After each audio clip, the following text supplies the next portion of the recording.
What is up, everybody? Apple has officially released watchOS 26.3 RC, or release candidate, whichever way you want to put it, means the same thing.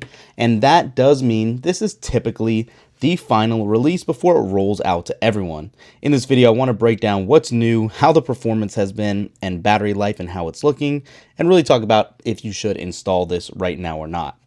If you are new to Apple betas, the RC or release candidate is typically the final version that does go out to developers before it goes public. However, there has been times when we've seen an RC2 in the past with a somewhat updated build number.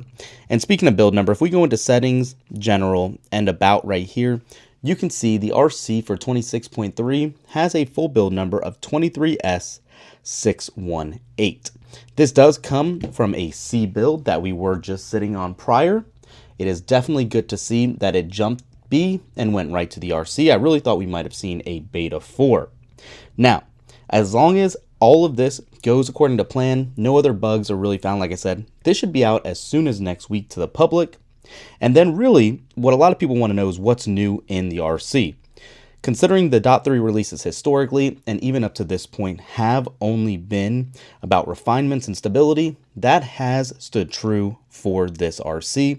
And I am hoping to see consistent better battery life out of this RC, because Beta 3 had inconsistent battery life where some days it was good, some it wasn't, and it was just really kind of crazy. I will say the system responsiveness and bug fixes that have been reported through the beta cycle on here do seem to be somewhat resolved. And jumping around, you can see actually just how much quicker and smoother animations are and how quick everything is loading up. I've had really no issues. There was a slight lag there. That was the first one I've really seen.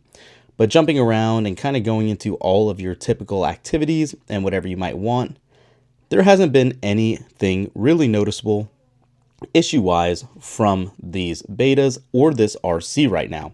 Battery life was the biggest area for improvement that I'm hoping to see, because so far it is actually shaping up very well, especially compared to Beta 3 like I was just talking about.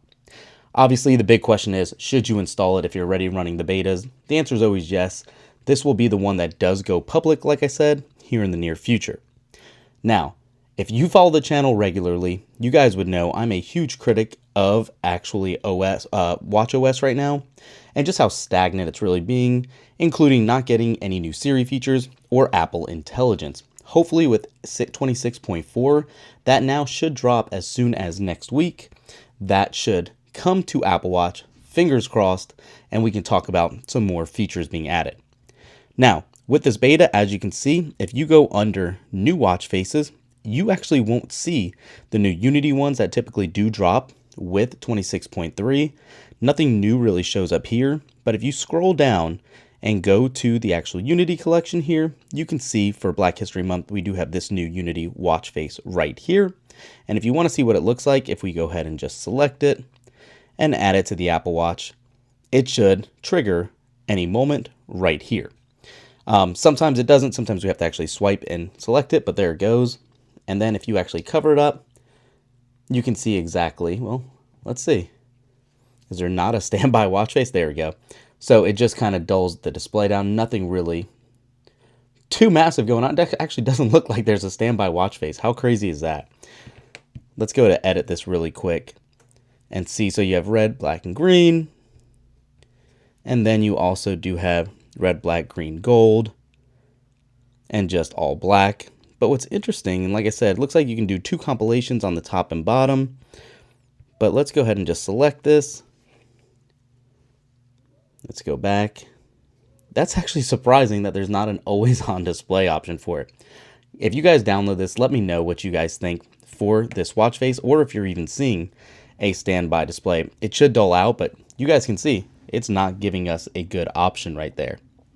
Now, one other thing I know a lot of people are going to ask, since we touched on not having new features really in this build, is kind of what's to come. And if you actually look at the calendar now, being that it was a weird release again on a Wednesday after its typical drop time, I do think this will go public next Monday on the 9th or 10th. And then whichever date it doesn't go live on, I do believe the following day we will get the first beta for 26.4. And that's going to be a big one to talk about for iOS. And I'm assuming watchOS will be in the same boat. So that's kind of what to expect in the next coming days. Come Friday, we're going to actually push our 48-hour review out for this just because of obviously the timing of this release. So Friday, our full review on battery life and how everything is actually operating in this beta. We'll talk about that come Friday. But that's it for this one, guys. Let me know what you think in the comments down below. I appreciate you watching. Let me know what you guys think, and we will catch you in the next one. Peace.